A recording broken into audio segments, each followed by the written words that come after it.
tout produit a toujours deux valeurs. Il y a une valeur réelle et il y a une valeur perçue.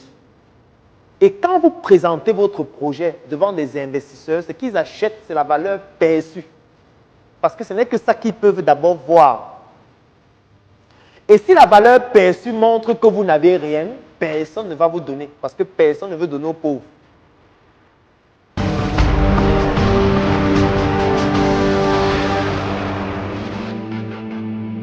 Quand vous voulez chercher des financements pour votre projet, la première question que vous devez vous poser, c'est est-ce que j'ai le business model ou est-ce que je ne l'ai pas?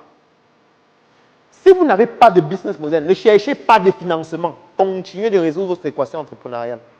Juste à en trouver un. On ne prend pas de financement quand on n'a pas de business model. Ne prenez pas l'argent qui va vous soutenir comme la corde soutient le pendu.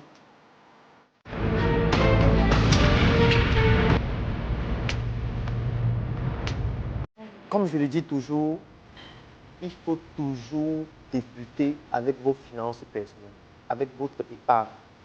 C'est le meilleur moyen de débuter. C'est clair que vous ne pouvez pas arriver à un niveau exponentiel rien qu'avec vos finances. À un niveau, il va bien falloir que vous passiez à une échelle plus importante et que les gens viennent investir dans votre projet.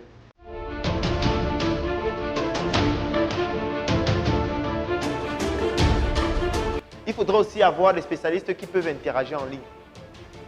Ça veut dire quoi? Ça veut dire des spécialistes que si vous avez un problème en ligne, vous pouvez leur écrire et dans un délai raisonnable, ils peuvent vous répondre.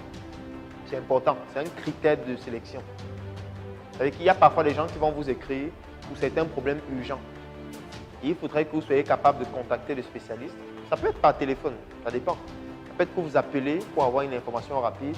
Ça peut être que vous écrivez sur WhatsApp pour avoir une réponse rapide. Pour savoir directement quoi dire.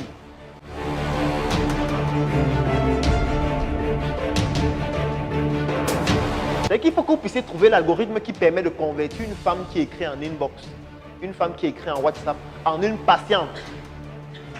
C'est-à-dire qu'il va venir au cabinet payer 5 000 francs pour la consultation ou 10 000 francs pour la consultation à domicile ou alors toute autre prestation qu'elle va payer dans laquelle vous aurez une commission.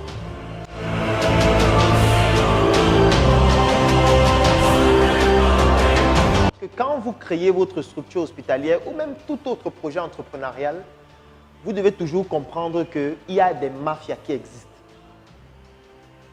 Et ces mafias-là n'attendent pas que vous puissiez venir diminuer les opportunités qu'eux, ils avaient. C'est que si vous créez une structure hospitalière, vous créez un centre d'imagerie, vous créez une plateforme qui aide les femmes enceintes, il y a des mafias qui existent déjà, qui offrent ce type de service. Donc le fait que vous veniez juste après, c'est un problème pour ces mafias-là. Donc ils vont essayer de vous éliminer.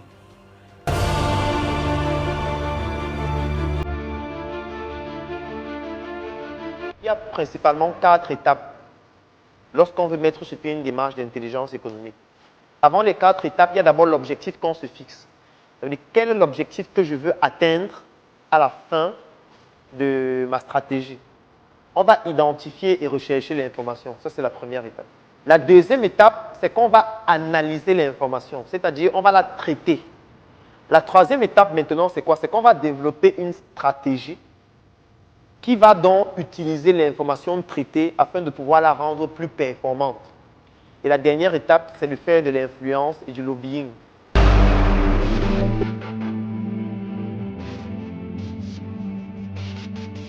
Le suivi peut facilement se faire avec Internet, avec son téléphone. Je vous ai pris l'exemple avec moi sur WhatsApp. Parce qu'elle dit, plateforme, ne voyez pas seulement quelque chose de nouveau qu'on doit créer. Ça peut être WhatsApp, où chaque fois que vous consultez un patient, vous êtes en contact sur WhatsApp.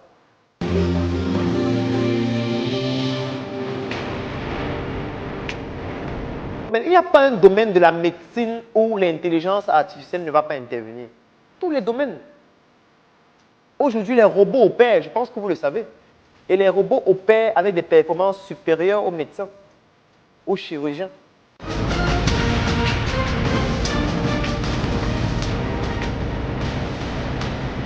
Donc, dès aujourd'hui, allumez vos cerveaux. Identifiez les problèmes dans notre environnement, dans les hôpitaux, dans les laboratoires, dans les pharmacies. Dans tous les endroits où se retrouvent des personnes qui ont des problèmes de santé, mettez sur pied des solutions, communiquez sur ces solutions, améliorez votre branding et à tous les coups, ça va fonctionner.